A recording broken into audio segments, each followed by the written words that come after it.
Assalamualaikum warahmatullahi wabarakatuh. Halo semua, sebelum kita lanjut ke videonya, saya ingin memperkenalkan diri terlebih dahulu. Sebelumnya perkenalkan, saya Dwi Maslaha, mahasiswi manajemen Universitas Internasional Semen Indonesia. Jadi, di video kali ini topik yang akan kita bahas adalah tentang pencemaran lingkungan. Pastinya kalian semua pernah mendengar apa sih pencemaran lingkungan itu? Jadi saya mau menjelaskan sedikit pengertian dari pencemaran lingkungan. Pencemaran lingkungan adalah masuk atau dimasukkannya makhluk hidup, zat, energi, ataupun komponen yang lain ke dalam lingkungan dan bisa menyebabkan berubahnya tatanan yang sudah ada sebelumnya.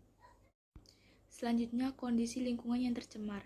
Bagaimana sih gambaran sebuah kondisi lingkungan yang sudah tercemar?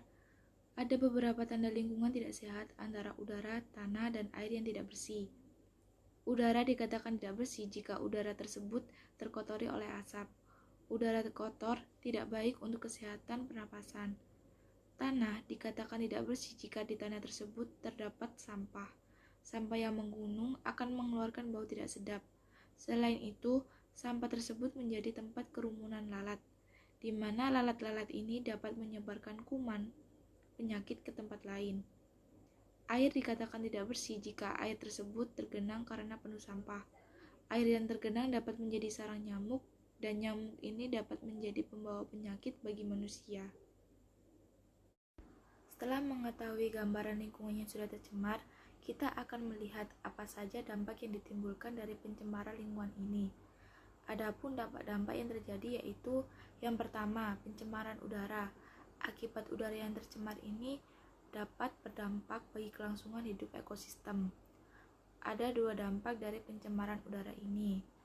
Ada dampak yang berskala mikro, yaitu berdampak pada kesehatan seperti tubuh kekurangan oksigen, dan makro, yaitu seperti terjadinya fenomena hujan asam, efek rumah kaca, dan penipisan lapisan ozon.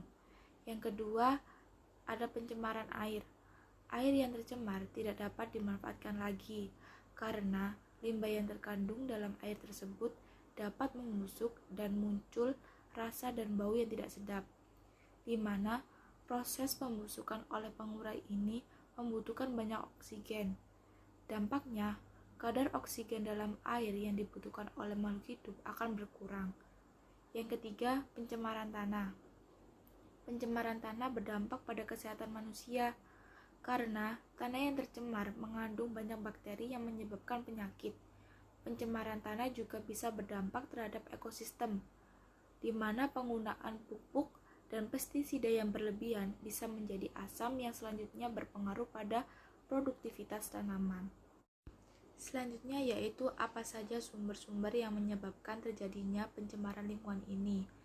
Yang pertama, sumber pencemaran udara. Sumber pencemaran udara ini berasal dari berbagai hal seperti industri atau transportasi. Selain itu disebabkan juga oleh faktor alam seperti kebakaran hutan atau gunung meletus yang menyebabkan polusi udara. Yang kedua yaitu sumber pencemaran air, di mana sumber pencemaran air ini berasal dari air, limbah industri, limbah rumah tangga, limbah pertanian. Limbah industri sangat berpengaruh pada pencemaran karena limbah cairnya langsung dibuang tanpa diolah terlebih dahulu dan limbah tersebut masih mengandung racun. Yang ketiga yaitu sumber pencemaran tanah. Sumber penyebab pencemaran tanah berasal dari limbah keluarga berupa senyawa anorganik yang tidak bisa terurai oleh mikroorganisme. Dan yang terakhir, apa sih hal yang perlu kita lakukan untuk mengurangi pencemaran lingkungan ini? Adapun cara-cara yang dapat kita lakukan untuk mengatasi pencemaran lingkungan, yaitu dengan membiasakan diri membuang sampah pada tempatnya, melakukan adanya penanggulangan limbah industri dan penanggulangan pencemaran udara, mengajak orang sekitar untuk melakukan penghijauan dan penanaman pohon secara bersama, ikut serta dalam mengurangi pemakaian CFC, dan yang terakhir menggunakan pestisida ataupun pupuk sesuai dengan dosis yang sudah dianjurkan.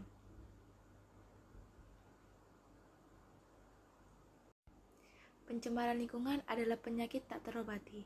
Itu hanya dapat dicegah. Jadi, mari kita jaga lingkungan kita agar bersih dan sehat. Cukup sekian ilmu yang dapat saya bagikan, semoga bermanfaat. Wassalamualaikum warahmatullahi wabarakatuh.